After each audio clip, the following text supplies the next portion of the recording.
I have former CENTCOM communications director and retired Army Colonel Joe Buccino, who was deployed to the Middle East and Ukraine. Colonel, thank you for your time. You deployed to combat 5 times in the Middle East during your military career. Your final assignment was director of CENTCOM. We just got word from Central Command in the last 10 minutes that we now have a 4th U.S. military member who has passed away in Operation Epic Fury. Just your response and reaction to that in real time, sir. Well, look, obviously our thoughts and our prayers are with those service members, their families, their fellow troops, their units, and we're praying for the safe return of all of our troops that are in the Middle East. It's a very tenuous situation right now, very volatile situation, and that's going to continue not for weeks, but for months. Yeah. The president has reiterated that this could go on, to your point, for weeks, if not longer. What's your assessment on where the operation stands now and what you think actually comes next? We'll continue bombing the leadership, striking at the leadership there, in not just in Tehran, but across Iran. Continue to strike at the mullahs, the military leadership, the Islamic Revolutionary Guard Corps. And then, Iran is going to continue striking back at American troops in the Gulf states. What comes next really is the leadership change in Tehran and what that next regime is going to look like and who's going to take power, who's going to absorb that power vacuum, whether it's going to be the mullahs, whether it's going to be the actual military, the hardliners in the military. So, that to me, that's what I'm looking at is what is the Trump administration's strategy with regard to what comes next in terms of leadership in Iran.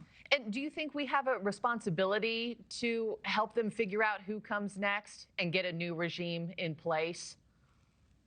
Well, Markie, I don't know that we have a responsibility, but I think that now that the Ayatollah is out and now that there's disarray within the leadership, what could come in to fill that power vacuum could be worse.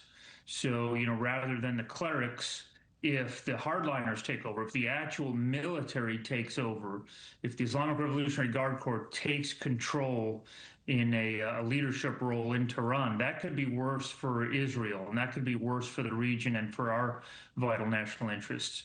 So seeing over that and ensuring that there's some sort of power structure that's amenable to Israel and to a nuclear deal, to me, that should be a real strategy, a real goal here for the Trump administration. And with 4 U.S. service members now dead in this operation, walk us through the continued threat to U.S. forces and if you think there's a situation where we actually have American boots on the ground in Iran. The threat is from the missiles, the intercontinental ballistic missiles and the medium-range missiles that Iran has developed and mastered since the end of the Iran-Iraq War in 1988. They've got a very significant cache of missiles, and that's going to be the main threat. That's really what they're going to use here to hold America at risk.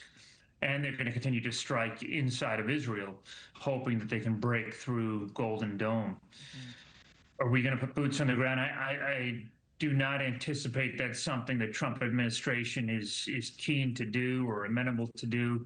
However, without that, I don't know how we have any real control over what comes next in terms of a power structure.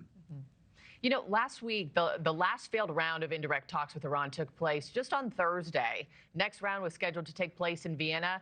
I'm curious, what happened between then and Friday night for Trump to make this decision, especially after he gave that 10 to 15-day window for them to come to the table to try to work out some sort of diplomacy or some sort of deal?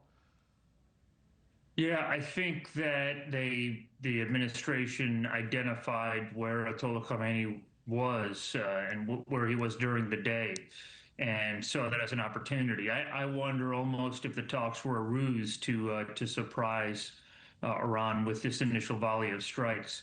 So, where that leaves us now, it leaves us with no nuclear deal, but with perhaps the opportunity to implement and implant and oversee a new leadership structure that would be amenable to a nuclear deal.